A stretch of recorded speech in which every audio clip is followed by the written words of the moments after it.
Welcome to Baba academy online education digital class. હું ગૌરવ મકવાણા બાબા એકેડમીના online digital platform ઉપર આપ સર્વે વિદ્યાર્થી મિત્રોનું હાર્દિક સ્વાગત કરું છું.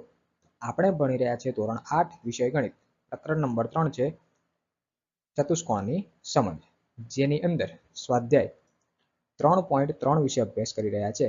બરાબર, જેમાં દાખલા નંબર 2 છે આકૃતિઓ વિશે, અને એની પરથી આકૃતિઓ આપી છે, એની પરથી દાખલાની ગણતરી ખૂણાઓ શોધવાના છે.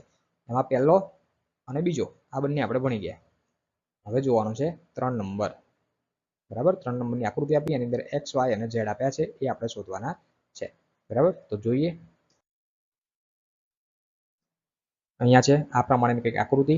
બરાબર, આની અંદર અહીંયા ખાલી એક ખૂણો તમને આપેલો છે 30.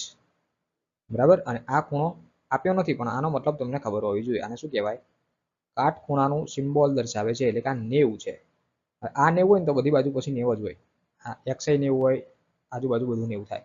બરાબર, ચલો એ પછી આપણે જોઈએ.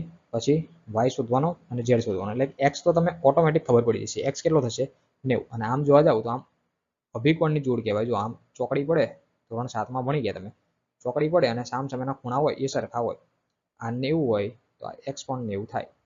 બરાબર, અભિકોણની જોડ કહેવાય. એ જોઈએ હવે આગળ. અહીંયા મેં અલગથી આકૃતિ દોરી. બરાબર, જેમાં નામકરણ મેં વ્યવસ્થિત આપેલા છે.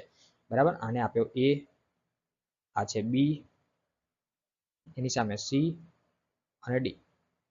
બરાબર, આ વચ્ચે જે છેદે છે એને નામ આપ્યું ઓ. શું નામ આપ્યું? ઓ. બરાબર, આટલું ક્લિયર. જોઈએ હવે આગળ. અહીં એબીસીડી એ સમાંતર બાજુ ચતુષ્કોણ છે. ચેપ્ટરનું નામ જ છે સમબાજુ ચતુષ્કોણ, અને સોરી ચતુષ્કોણનો સમજ. એની અંદર જે સમાંતર બાજુ ચતુષ્કોણ વિશે વધારે ડિટેલમાં આપેલું છે. બરાબર, એટલે ચતુષ્કોણ કેવો છે? સમાંતર બાજુ, બે બાજુઓ સમાંતર છે. જેમાં ખૂણો એઓબી, હવે એઓબી ક્યાં છે? તો કે આ જે એથી ઓ અને બી, આટલા ખૂણાની વાત છે. એટલે કે એક્સ છે ને એની વાત કરે છે. એઓબી એટલે કે આ જે એક્સ ખૂણો છે એ. બરાબર, એઓબી. અને સીઓડી, કયો ખૂણો? સીઓડી. તો સી છે અહીંયા, સી ઓ ડી, નીચે છે ડી. બરાબર, સીઓડી આ શું છે? આ અભિકોણની જોડ દર્શાવે છે. અભિકોણ એટલે કે ચોકડી પડે અને સામસામે બે ખૂણા બને. આમ ચોકડી પડે અને સામસામે બે ખૂણા બને, એ સમાન હોય. આ 90 છે તો એની એક્ઝેક્ટ સામેનો ખૂણો કયો થયો? એક્સ. એ કેવો થાય? 90 જ થાય. બરાબર, જે અભિકોણની જોડ કહેવાય. બરાબર, એટલે અહીંયા લખ્યું છે કે માટે ખૂણો એઓબી બરાબર ખૂણો સીઓડી. એઓબી બરાબર ખૂણો સીઓડી. અભિકોણની જોડ હંમેશા કેવી હોય? સમાન હોય. તો આ એ ઓ અને બી, બરાબર, એ એક્સ છે અને આ સીઓડી એ કેટલા છે? 90 છે.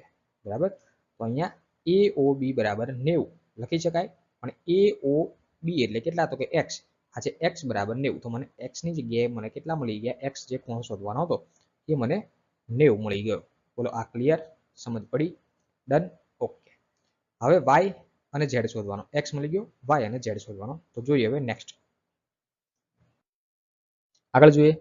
આકૃતિ અહીંયા લખી દોરી દીધી. બરાબર, આગળ હતી એની એ જ છે. હવે શું શોધવાનું? હવે ત્રિકોણ એઓબી માં, હવે એઓબી ક્યાં છે? તો એ શોધીએ. આ છે એ, આ છે ઓ અને આ છે બી. આટલા ત્રિકોણની વાત કરવાની છે. બરાબર, આ જ તમને દેખાવું જોઈએ, એઓબી. બાકી કઈ નજર નાખશો નહીં. આટલું ખબર પડી? હવે જે એક્સ છે આ તો મેં શોધી નાખ્યો. કેટલો છે? 90. શોધી નાખ્યો. હવે બે ખૂણા તો મને મળી ગયા, આ 90 અને આ 30.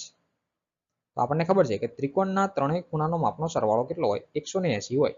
એમાંથી બે આપ્યા છે તો ત્રીજો વાય મને મળી જાય. બરાબર, તો અહીંયા હું લખી શકું કે માપ ખૂણો એ વત્તા માપ ખૂણો ઓ વત્તા માપ ખૂણો બી બરાબર 180. એટલે કે ત્રિકોણના ત્રણેય ખૂણા, આ ખૂણો એ, ખૂણો ઓ અથવા એક્સ પણ લખી શકો, અને ખૂણો બી, આ ત્રણનો સરવાળો 180 અહીંયા દર્શાવ્યો છે. અહીંયા લખ્યું છે કે ત્રણેય ખૂણાના માપનો સરવાળો 180 થાય, આવું લખ્યું છે. બરાબર, તો માટે શું લખી શકો? ખૂણો એ એટલે શું? તો કે વાય. એ એટલે શું? વાય. તો અહીંયા લખ્યા વાય. ઓ એટલે શું? ઓ એટલે એક્સ. તો અહીંયા લખ્યા એક્સ. અને બી એટલે શું? તો બી એટલે અહીંયા છે 30. અહીંયા લખ્યા 30. આ થયા 30. બોલો, આ ખબર પડી? ડન. ઓકે. હવે એક્સ તો આપણને ખબર જ છે. એક્સ કેટલા સુધી નાખ્યા? આગળ 90. એક્સની જગ્યાએ પાછા શું લખવાના 90 લખવાના બરાબર તો અહીંયા y + 90 + 30 = 180 બરાબર આનો હું સરવાળો કરી નાખું y + 180 આ બંનેનો સરવાળો થાય 120 કેટલો થાય 120 120 બરાબરની આ બાજુ આવે તો થઈ જશે માઈનસ તો અહીંયા શું થઈ જશે y બરાબર 180 માઈનસ 120 તો y બરાબર મને મળી જશે 60 અંશ બરાબર તો y ની કિંમત મને મળી ગઈ આ x ની શોધી નાખી 90 y ની શોધી 60 આટલી ખબર પડી બરાબર ના ખબર પડે તો થોડું રિપીટ કરીને જોઈ લેવું બે વખત વિડીયો જોઈ લેવો બરાબર ચાલો અને હવે શોધવાનું છે z શું શોધવાનું છે z બરાબર તો z શોધવા માટે શું કરીએ તો હવે એ જોઈએ નેક્સ્ટ કે z કઈ રીતે શોધાય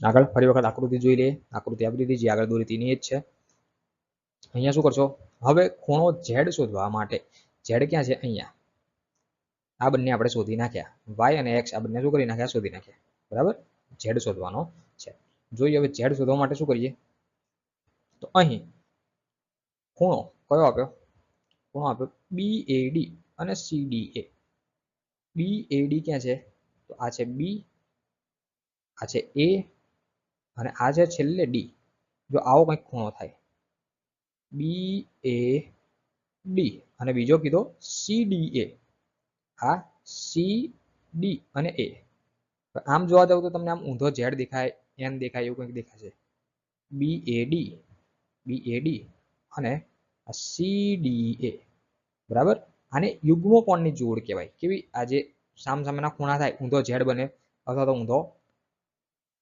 n બને અથવા તો સીધો n બને કાં તો સીધો z બને બરાબર એમાં જે સામસામેના ખૂણાઓ બનતા હોય આને યુગ્મ કોણના ખૂણા કહેવાય યુગ્મ કોણની જોડ કહેવાય હવે જે યુગ્મ કોણના ખૂણા હોય એ હંમેશા સમાન હોય બરાબર તો આની અંદર આપણને આ y આપણે શોધી નાખ્યો 60 અંશ હતો y શોધી નાખ્યો તો z પણ કેટલો થાય 60 થાય બરાબર કેમ કે યુગ્મ કોણની જોડ આપેલી છે એટલા માટે આ BAD એટલે શું જો અહીંયા ધ્યાન આપો આ BAD એટલે y કઈ રીતે વચ્ચે હોય એ આપણે પકડવાના વચ્ચે કેટલા છે a તો a એટલે શું અહીંયા ફરી વખત જો BAD આ છે B આ છે A અને આ છે D બરાબર વચ્ચે a છે તો એ જ આપણે પકડવાનો a એટલે શું તો કે આ વચ્ચે છે a એટલે y અને આ બાજુ CDA આ છે C આ છે D અને A D એટલે શું આ વચ્ચેનો ખૂણો કયો D એટલે શું તો કે z બરાબર તો y બરાબર z તો આપણે z તો શોધવાનો છે પણ y આપણને ખબર છે y કેટલા છે 60 તો z બરાબર 60 z પણ કેટલા થઈ જાય